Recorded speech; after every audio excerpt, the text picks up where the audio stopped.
Our world is full of the unexplainable. And if history is an open book, all of these amazing tales are right there on display, just waiting for us to explore. Welcome to the Cabinet of Curiosities.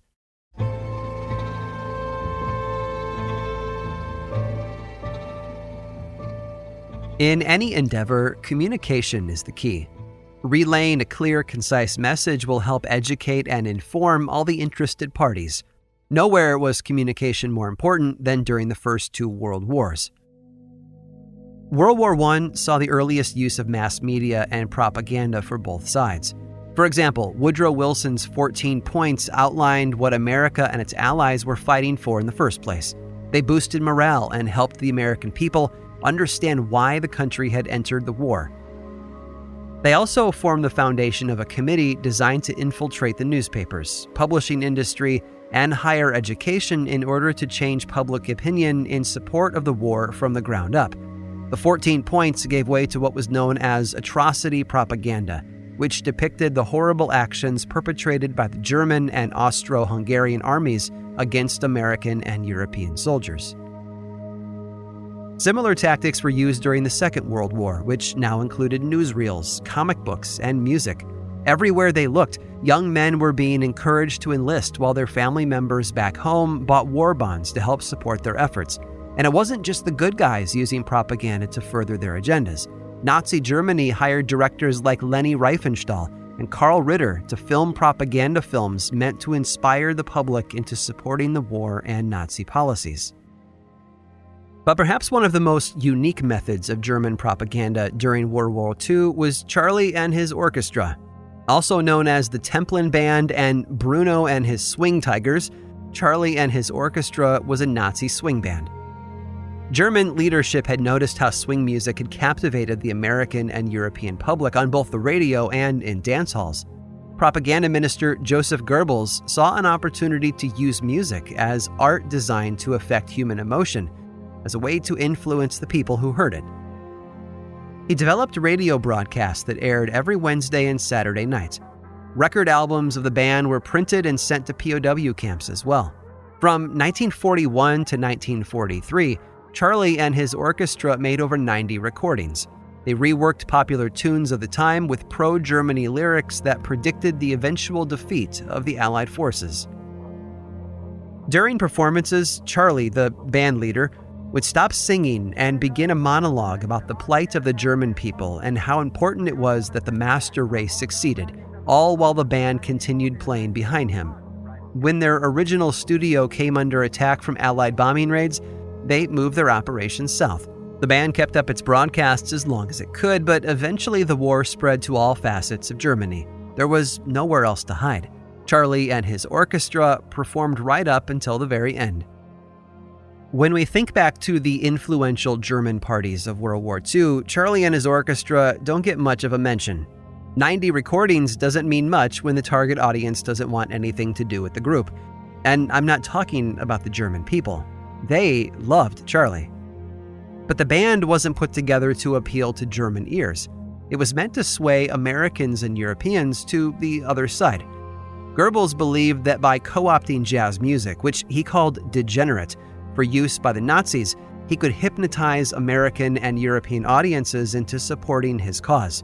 And the performances were broadcast to Canada, England, and the United States, where they fell on more discerning ears than he'd expected. Nobody was hypnotized.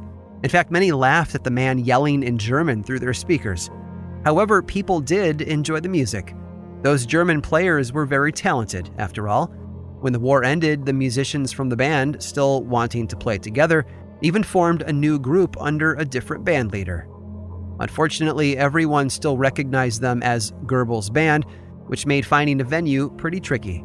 Some of the musicians went on to success in other bands, but the Nazi musical experiment had all but disappeared by the end of World War II, deemed a complete failure.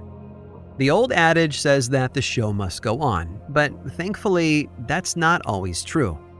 And in the case of Charlie and his Nazi swing band, that turned out to be a good thing.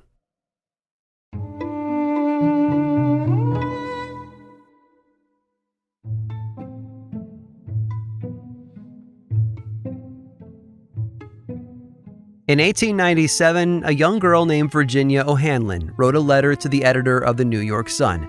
It was only a few lines, but it was a question heard around the world. Is there a Santa Claus? But it was what she wrote in the preceding letter that made the editor's answer even more powerful. She wrote that her father often told her, "If you see it in the sun, it's so." The Sun is no longer in circulation, but in its heyday, it was considered as honest and serious as the New York Times.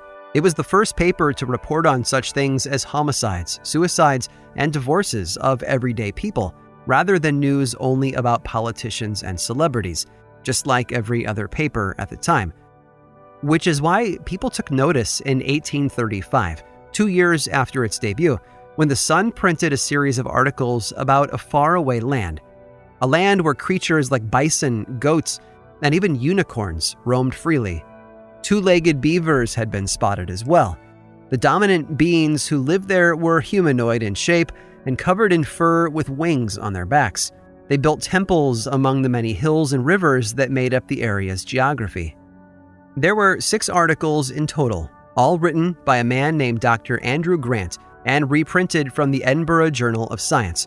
Grant wanted to make sure the whole world saw what he had dedicated months of his life to studying. He had worked alongside Sir John Herschel, an astronomer who had built an observatory in Cape Town, South Africa 1 year earlier. Within this observatory was a telescope more powerful than any on Earth, through which Grant and Herschel made their discovery. There was life on the moon. They commented on the geography of the moon's surface, noting giant craters and cliffs of amethyst jutting out of the ground as ocean waves crashed against them from below. Sales of the Sun skyrocketed. Once the public had started talking about the articles, they were reprinted in other papers along the East Coast, going as far west as Ohio in only 2 weeks. After a month, they were all over Europe as well. Moon fever had captivated the world. An Italian newspaper printed lithographs of what the men had been describing in their report. Plays were written about them. Artists painted what they imagined the creatures and colonies to look like. Yale University even sent a team of scientists to New York to get copies of the original journal articles for their records. When they arrived at the Sun, employees there kept bouncing them from printing office to editorial office. It seemed no one had the original articles on hand, perhaps lost or misplaced. And visiting the observatory in Cape Town was a non-starter as well. It burned down after the telescope got the Sun in its sights, the light from which traveled down through its many lenses and started a massive fire inside the building. None of that mattered in the end. All of that obsession about the colony on the moon had been for nothing. Not long after their publication, the Sun came clean. The whole thing had been a hoax. Sir John Herschel really was an astronomer, but Andrew Grant was no doctor. He wasn't even a real person. It was a pen name for a reporter for the New York Sun. The story about the moon had been a satire of recent astronomical discoveries of the time, such as that of a professor of astronomy at Munich University in Germany who had observed colors and lines on the lunar surface, which he theorized were part of a large city with roads and farms. Readers of the Sun didn't seem to mind being duped, though. In fact, sales of the Sun didn't suffer at all after the newspaper's admission. One person, however, wasn't so pleased with Richard Locke's little ruse. 2 months before the Sun published their moon hoax, a well-known author had published a short story in the Southern Literary Messenger that told the tale of a man who voyaged to the moon in a hot air balloon.